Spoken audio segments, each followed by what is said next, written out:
Children wanna love and wanna live to see what life is worth. Save our planet Earth. Save our planet Earth. Save our planet Earth. Stop where you're going. Save our planet Earth. You better stop.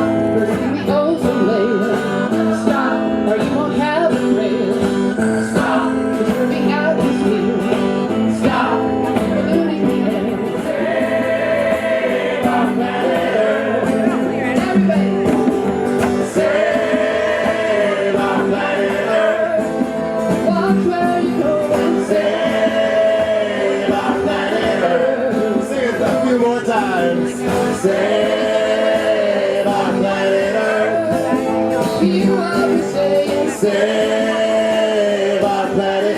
Let's do it 2 times with just our voices. Save our planet Earth. Save our planet Earth. 2 more times. Save our planet Earth. But yours is the most important.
Is that right? It's up to us. All of us here today, it is up to us to demand what we need to survive, to be equal, and to live in a better world for our children. We need to be strong. We need to stick together. My name is Melissa Hill, and I am from Viejas of the Kumeyaay Nation. And I'd like to acknowledge the original people of San Diego. You know, we've all seen it. We've been to Standing Rock 5 times. We've seen the abuse on the whites, on the blacks, on the natives, on everybody. We were there on the front lines when little girls got their arm blown off. You know what? We cannot stand for this anymore. This administration's moving in a big way. And we are the people. All of us matter. Every single one of you. Do we not have rights, you guys? We do. We have the right to drink water. We have the right to breathe clean air. How are we going to do this? You kids sitting out here, you know, you guys think about it, because your children are going to be the ones to suffer. You know what, you guys? On July 11th, we're going to lobby in Washington, D.C. We're going to have a big rally at the Lincoln Memorial. And I'm calling for all you guys. It doesn't stop here today. This is a fight till we die. It really is. And it'll keep fighting over and over and over, because we do not know what boy is going to be in the office next. So you know what today is? Let's not say it's 100 days of Trump. It's the 100th day of resistance, and it's not going to stop.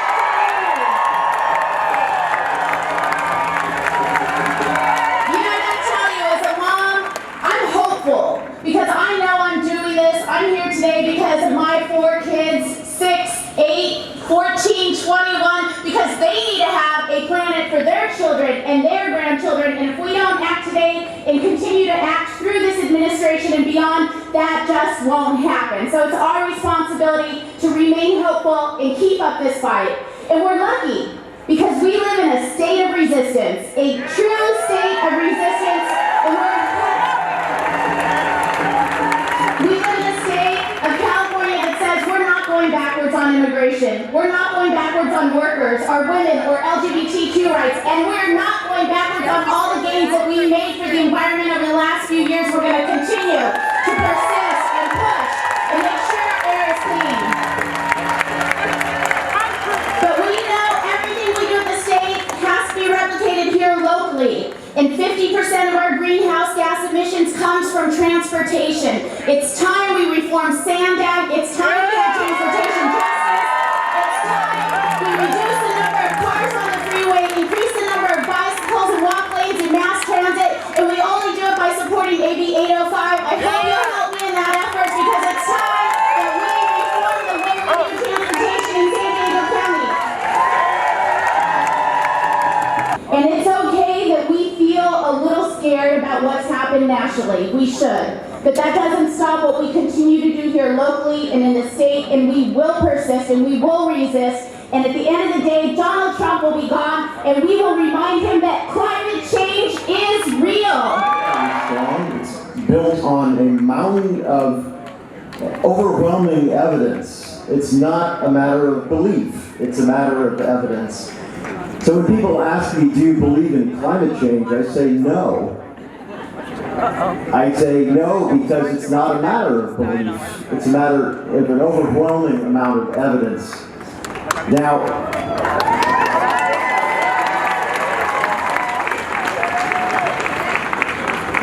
if you don't believe that carbon dioxide causes warming, just look at our neighbor planet Venus. Venus has about 100,000 times more carbon dioxide in its atmosphere than we do, and the surface temperature is 856 degrees Fahrenheit, hot enough to melt lead. So you don't need to even believe in physics if you just look at our neighbor planet Venus. So literally, we are cooking ourselves, and this is a serious issue. I'm not only a scientist, but I'm a citizen. And as a citizen, I'm very concerned for my children and for their children and their children, because this is a long-term problem. This is something that's a little hard to grasp, because when you put CO2 into the atmosphere, it stays there for 100 years. And then the ocean takes about 100 years to warm up in response to that CO2. You put those two things together, and you have a very long time scale for this problem to manifest itself. It's not ethical to take away something from future generations when they're not at the negotiating table. They're not present. And it's not ethical to cause other species to go extinct when they don't have a voice. I just want to leave you with one final thought, and that's an optimistic one. I am so proud to be a Californian these days.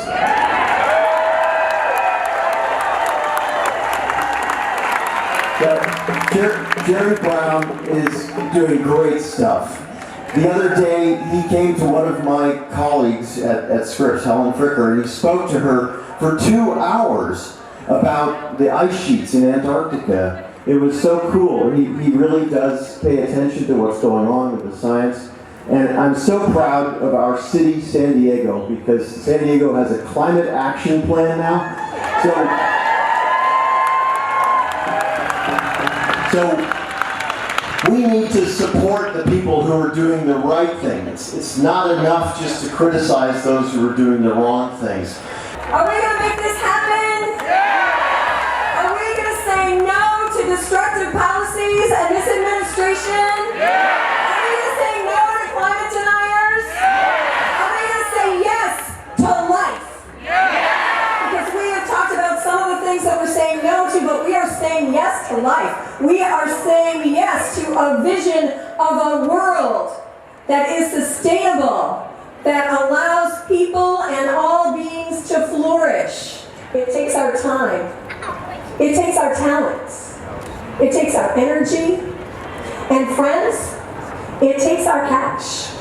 Because you and I all know how much money the fossil fuel industry is pumping in to stopping this movement.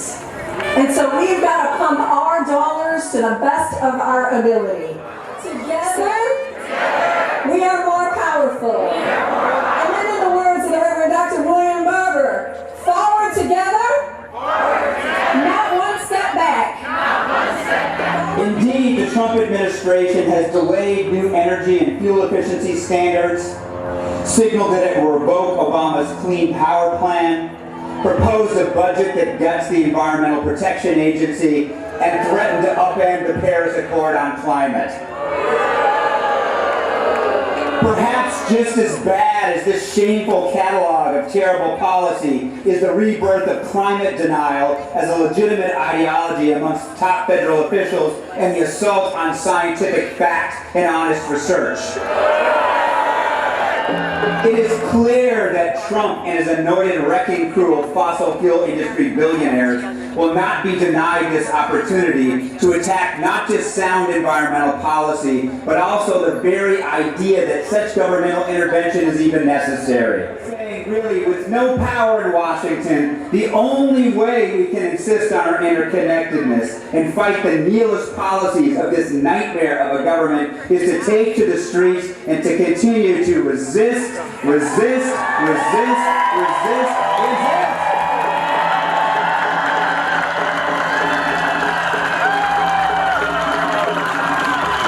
Now is not the time to be patient and think that it's somehow unbecoming to be partisan. Now is the time to be sand in the gears for the next 4 years. Everything we love depends on it. Member of Green Love and co-chair of Young Democratic Socialists. My name is Mocha. I am a student at UC San Diego. I'm studying graphic design. And we represent the leaders of the student contingent here at the People's Climate March. There's actually a large group of us, and we're all standing up at the front with the orange sign when the march starts. So we're super excited about that.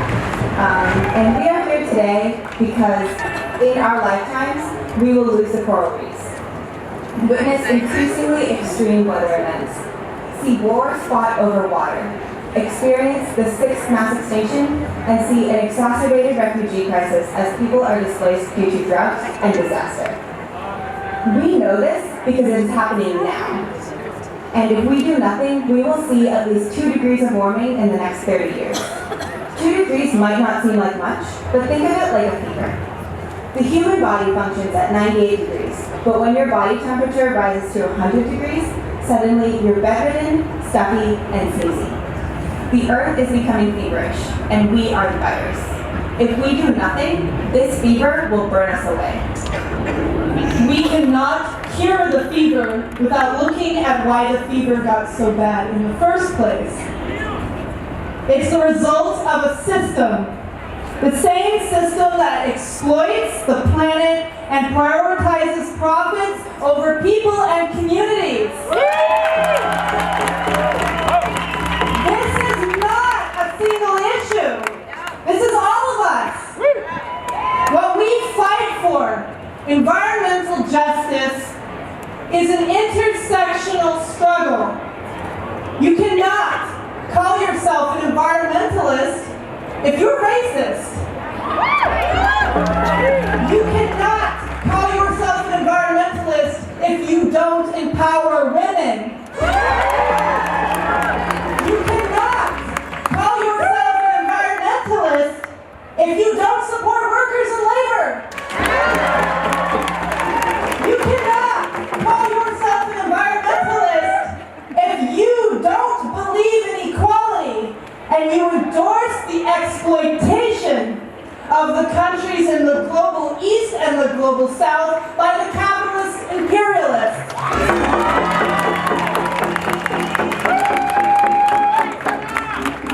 So then why are we here?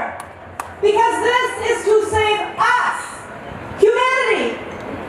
We don't exist apart from the planet, but within it. We fight for environmental and climate justice because we not only care about the earth, but we care about the future of humanity, the next generation. If we continue business as usual, our future is the fever. We have the power to change our future for the better, but we have to start now.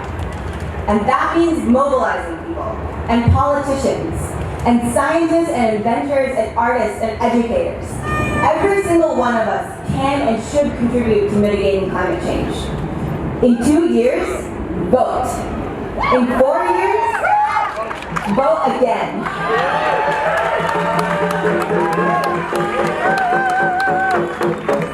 Call your councilperson and actively attend town hall meetings.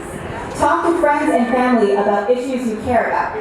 Pressure the people in power to make systemic changes, whether that's installing a compost bin in the lunchroom at work, supporting hands-on environmental education in schools, making public transportation accessible and affordable for all, protecting and conserving our waters, or allocating resources towards renewable energies.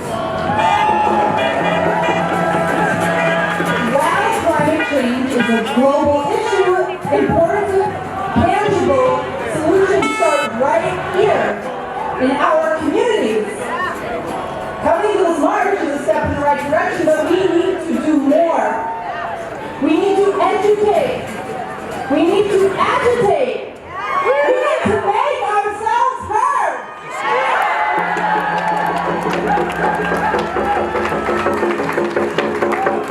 We believe that the majority of Americans support climate action over climate denial. Is that right? And we believe that we have the power to make a difference. And in order to make that difference, we need to be louder and more organized than the opposition. Are we going to give up? Are we going to stand by? When our planet is under attack, what do? Our planet is under attack. What do?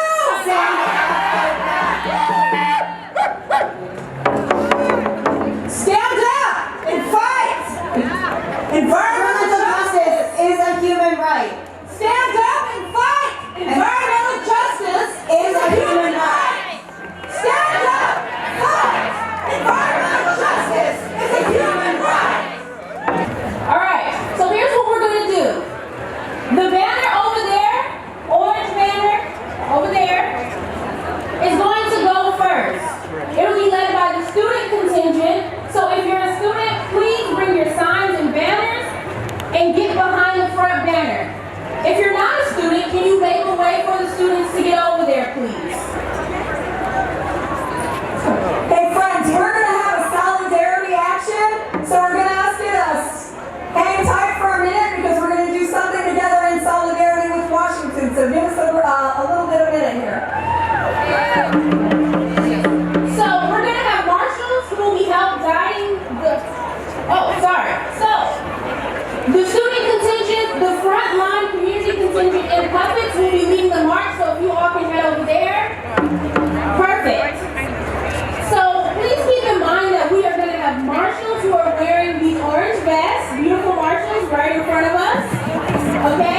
will be guiding the march and communicating with police officers.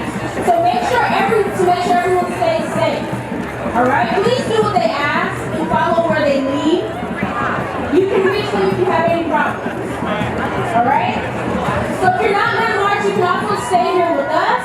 Remember, we'll meet back here when the march is over.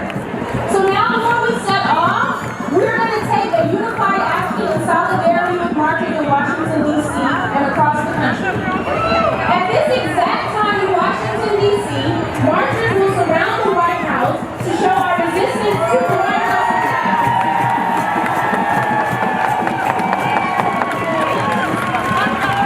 So here's how it goes.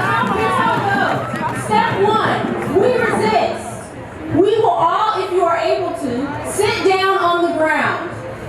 Step one, sit down on the ground. Thank you. Step two, we build. For the next 100 seconds, we will sit in silence and build our collective heartbeat. And step three, after these 100 seconds, we will rise, we will stand together and celebrate our readiness to fight forward with a collective roar. All right, marshals, you ready? Let's march.